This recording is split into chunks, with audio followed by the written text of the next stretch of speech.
The woman stood motionless in the parlor, her collar bone-white and rigid as porcelain, rising 4 inches above her clavicle. Her waist measured an impossible 13 inches, cinched by steel and whalebone that creaked with each shallow breath. Purple welts lined her ribcage like ladder rungs, disappearing beneath layers of cambric and silk. The corset's busker flat steel rod running sternum to pelvis had worn a permanent groove into her flesh, a channel you could fit your thumb inside.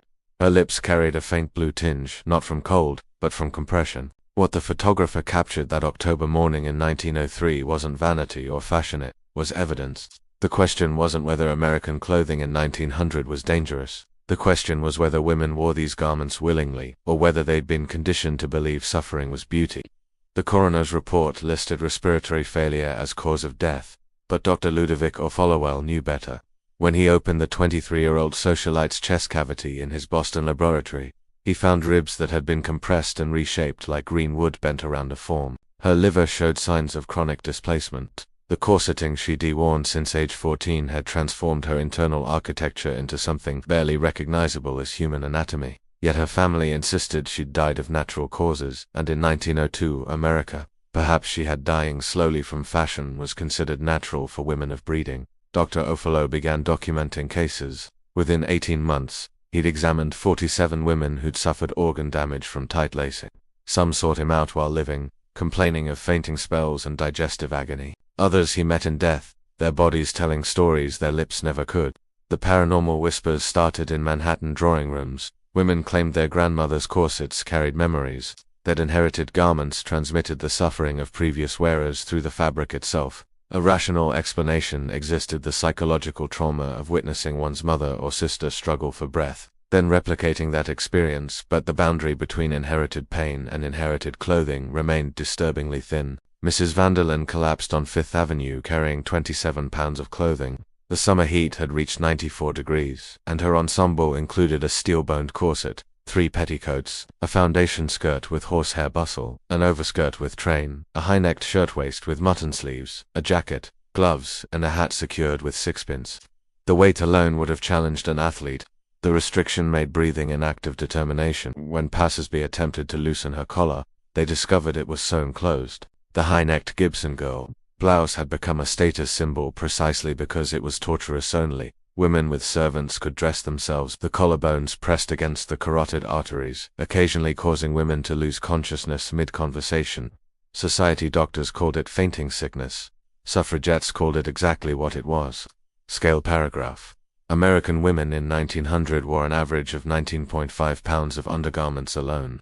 The typical middle-class woman's corset contained 42 steel stays. High society demanded waists measuring between 18 to 21 inches, though the natural adult female waist averaged 27 to 30 inches. A woman required 37 separate fasteners to achieve full dress. The Gibson girl ideal promoted in Charles Dana Gibson's illustrations depicted a bust measurement 10 inches larger than the waist, and proportion achievable only through extreme corseting that displaced internal organs by up to 3 inches from their natural positions. 3 women in Philadelphia died between corset and doorframe in 1904, wedged in passages their grandmothers had navigated freely. The culprit was the mutton leg sleeve garment component that required up to 4 yards of fabric per arm, ballooning from shoulder to elbow before tapering to the wrist. Combined with floor-length skirts measuring 12 feet in circumference, women simply couldn't gauge their physical space. The deaths were ruled accidental, yet dressmakers privately admitted they'd warned clients about doorways, staircases, and open flames.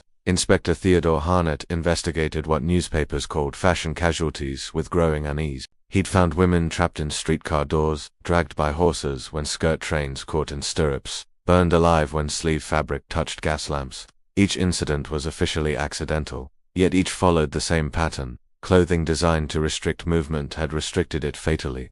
Some seamstresses reported dreams where garments they'd sewn appeared animated, hunting their wearers through gaslit streets. The rational explanation involved guilt, knowing your handiwork might kill, but several women had stopped taking commissions for trains longer than 8 feet, citing premonitions they couldn't explain. The green silk ball gown glowed like foxfire in candlelight, and everyone who wore it developed lesions. Shields green and Paris green arsenic-based dyes had been fashionable since mid-century, but by 1900, the accumulation was showing. Women developed arsenical keratosis, skin conditions that began as rashes and progressed to open sores. Hat makers who worked with arsenic tree that felt went mad from mercury exposure, hence mad as a hatter, but women's arsenic poisoning was slower, more insidious. Dr. Helena Whitmore analyzed fabric samples from deceased patients and found concentrations of 900 grains of arsenic per square foot in popular green dresses. A single ball gown could contain enough poison to kill 20 people if ingested. The real horror, it absorbed through skin during perspiration. The fashion industry denied everything. Manufacturers claimed the dyes were fixed and harmless, yet the morticians told a different story. Bodies dressed in arsenic green gowns showed delayed decomposition, the poison preserving flesh long after burial. Celluloid collars promised liberation, no more laundering, but they occasionally exploded. The early plastic was highly flammable, and dozens of men died when cigars, gas lamps, or even friction ignited their detachable collars. Women's clothing posed less explosive risk but equal constraint. The high collars of 1900, reaching 4 inches up the neck, required steel or celluloid support. They caused chronic inflammation, skin infections, and in extreme cases, permanent scarring. 14-year-old Rebecca Marsh wrote in her diary, "Mother says I must grow accustomed to the choking. All women do." She described weeks of wearing progressively tighter collars until she could no longer turn her head without rotating her entire torso. The training started young girlhood was preparation for a lifetime of discomfort. Anthropologists studying inherited trauma might find correlations between Victorian-era constraint and 20th-century anxiety disorders, but the cause and effect remained speculative. What was unspeculative? X-rays from the period showed spinal compression in 73% of women over 30 who'd worn high collars for extended periods. At precisely 4 o'clock, Fifth Avenue became a parade of suffering disguised as elegance. The afternoon promenade required specific attire, reception, dress, calling, costume, or walking suit, each with its own rules. Skirts swept the filthy pavement, collecting bacteria and debris. The hems of fashionable women's dresses were analyzed by sanitation departments and found to carry tubercle, bacilli, pneumococci, and other pathogens. Fashion was literally spreading disease. Scaled paragraph. A 1900 study of New York street debris found that the average woman's dress hem collected 27 different bacterial species during a single afternoon walk. Skirts trailing along Broadway picked up an average of 7 grams of street matter per hour. The typical walking costume required 14 yards of fabric for the skirt alone. Women took steps averaging 8 inches shorter than men do to restrictive undergarments, effectively cutting their mobility in half. A properly dressed woman in 1900 required 45 to 60 minutes to achieve full dress, and could not toilet without assistance. Eleanor Hartwick stood before her reflection and counted 6 layers between skin and street. Chemise, corset cover, corset drawers, petticoat, foundation skirt. Then came the actual dress, the jacket, the accessories. The ritual took over an hour with her lady's maid. Without assistance, it was impossible. She'd effectively engineered herself into dependence. The suffragette movement understood what the fashion industry wouldn't admit: clothing was control. Women literally couldn't run, fight, or work in such garments. The restriction was architectural structural oppression sewn into every seam. Some women reported feeling absent from their own bodies, as though the clothing wore them rather than the reverse. Psychologists dismissed it as hysteria. Modern researchers might recognize dissociation born from chronic physical constraint and pain. Margaret Doyle's fingers were permanently bent from button hooks and 20 years of fastening other women's freedom away. She worked in a Fifth Avenue mansion, dressing socialites who weighed less than the clothing she lifted. A full wash day involved processing 80 pounds of fabric, one woman's weekly wardrobe. The labor required to maintain the illusion of effortless elegance was staggering. Working-class women wore simplified versions of fashionable dress, fewer layers, shorter skirts, no trains, yet they still corseted, still restricted themselves, still participated in their own constraint. The aspirational nature of suffering was perhaps the cruelest aspect. Women who could barely afford bread bought corsets that pushed their organs aside, desperate to signal respectability through pain. Victoria Aldrich opened her mother's trunk and found a corset marked with her grandmother's blood.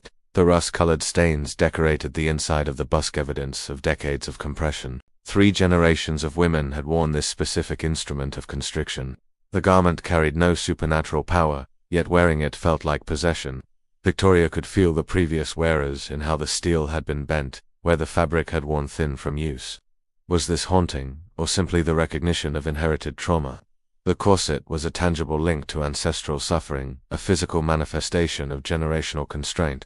When Victoria laced it on, she fainted within minutes, not from ghosts, but from the very real compression her grandmother had endured daily. By 1910, reform dress was gaining acceptance, though the death toll of 1900s fashion would never be fully calculated. How many women died young from compressed organs, from bacterial infections collected by trailing skirts, from restricted circulation and chronic malnourishment necessitated by tiny corsets? How many lost mobility, autonomy, health sacrificed to an ideal that demanded suffering as proof of femininity? The garments remain in museums, beautiful and terrible. They measure impossibly small, these artifacts of orchestrated constraint. Modern women stand before them in wonder and horror, unable to imagine squeezing into such dimensions, unable to imagine a world where refusing would mark you as unwomanly, unmarriable, unacceptably. The clothing of 1900, America was unfashionate, was a form of structural violence so normalized it became invisible.